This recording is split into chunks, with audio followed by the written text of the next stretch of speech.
Sabrina Holiday Spectacular. I find the art style off-putting because it doesn't really know how to draw Sabrina and her aunts, but still knows how they're supposed to look in general. So it's in the uncanny valley. But I can tell this is one of the earlier comics because not only does it advertise Sonic Spinball, but it's written by the early writers of the 90s Sabrina comic. So this probably isn't going to be past the point where the tone for the Sabrina series went crazy. So this might actually be worth reading. Sabrina wonders what she's going to wear for Halloween tonight. Wait, aren't teenagers considered too old to go trick-or-treating? She says that it's gotta be something real interesting and different, as in mortal. But she spent her entire life on Earth, hasn't she? Mortal customs will be the norm to her, and she's always been written to be that way, to be a better audience surrogate. Here, she's dressed more like a witch with a long black outfit. But she wouldn't really be Sabrina that way. She casts a lot of spells trying to figure out what normal person job she should imitate for Halloween. She decides to go as a librarian to take the neighborhood kids trick-or-treating. Oh, that makes sense. Zelda and Hilda are definitely in an uncanny valley. The artist was shown how they're supposed to look in the 70s comic, but he decided to be rebellious and thought he had to make Zelda have a nicer face, apparently. But it's just not 70s Zelda without her glasses, so that was a failure. Sabrina sees some surprisingly scary-looking people, and it seems like they're witches. They're going as an Avon lady and accountant. I don't see how they look anything like it. Are they aliens instead, and they can only change so much of their appearance? Sabrina's actually gonna take a bunch of other realm kids trick-or-treating, when she called them the neighborhood kids. But we didn't see her warp to a witch neighborhood, or go through a witch transportation closet. So it seems like in this comic, she lives in the witch world, which is very easily how her life could have gone. So no wonder this happened. The witch world has always been out of focus compared to boring Earth, not getting nearly enough development. Here, it looks like they're just regular kids who happen to be aliens. Of course, witches would go out in the galaxy and therefore meet aliens way faster than mortal humans would. And they're all dressed up like regular human jobs. Sabrina says it's scary because it's mortal while smiling. So, she's humoring the kids because for some reason, they're scared of mortals. Huh? A kid says later on that he got the usual treats, and lists off stereotypical witch food. Sabrina's about to wrap things up, and then one of the kids points out the Hinckley Haunted Trailer Park. And somehow, even as a witch, she's scared when she is literally omnipotent.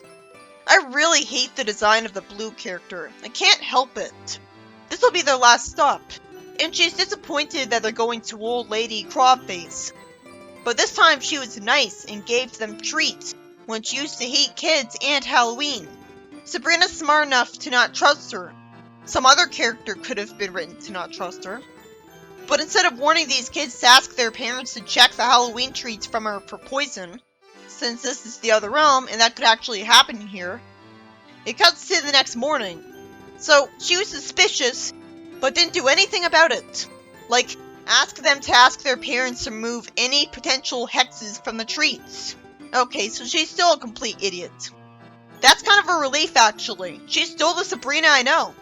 Even if the artist didn't draw her exactly like she looked like in the 90s comic, and she's taking witch kids trick-or-treating instead of mortal kids like it's nothing.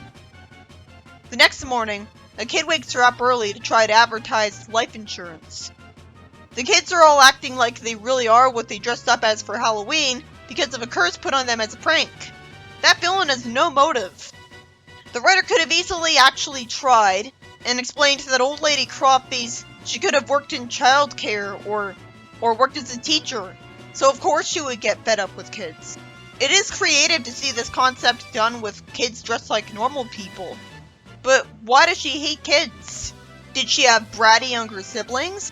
I get hating Halloween because she'd hate having to get up and go to the door to give out treats every single time. But why would she go to this extreme? It seems forced. Sabrina gets annoyed into, I guess, using magic to magically force them to leave, and then closing the door. Even the creepy looking girls she was going trick-or-treating with, Ida and Clara, have been affected. Were these characters in stories before this? Or is the fact that they come out of nowhere without an introduction supposed to be part of the whole joke around them?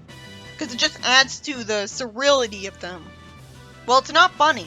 Sabrina somehow just now figures out, after a time skip, that Crawfie spiked the candy. Duh! I'm guessing she's talking to another realm parallel universe version of Harvey, because he has dark hair and is already her friend. I like that they really tried to give him a different hairstyle than Harvey. Really, it looks like the only thing different about the witch world is that there's civilians that look like aliens and they're all witches. And so they have their own witch food. Otherwise, it's got a malt shop and neighborhoods. That seems realistic. Despite Milton being scared of being turned into a lawyer, he still goes with Sabrina to Crawface anyways. Can't he just enchant himself? You'd think that the witches would have all the same occupations as mortals, so witches would have lawyers too. They'd get sued too. I guess he means Earth lawyer. Sabrina tells Crawface to call off the spell, and she's told that it's permanent. She threatens to make Crawface mortal, and Crawface uses magic to dress herself like a stewardess, and says there's still no way she'd eat that candy. Well, why would there be witch airline stewardesses when they can all fly or teleport? Some of them wouldn't be able to, but that'd be an extreme minority. They could rely on other witches to do that for them. Logically, you'd think Sabrina's next course of action would be to use magic to force her to eat the candy, so that she'd have to undo the spell, but even then, she would just undo it on herself. All of these characters have to be idiots just to force the plot along. She could also use magic to simply brainwash her into deciding to undo the curse. But the writer thought that would be too boring, apparently, even though that makes sense. Milton casts a spell to make Crawface, the main villain, think she's a stewardess. Good thing she randomly decided to turn to a stewardess for no reason. And that reverses the curse. If all he has to do is point to invert the spell, why didn't one of them do that right away? Morons. At least she was nice enough to kiss him in appreciation. Already the curse is lifted. I guess there's multiple stories in the issue after all. Good thing there's good pacing, but it would have made sense for there to be even faster pacing. Ida says that glass was giving her an ache, realistically.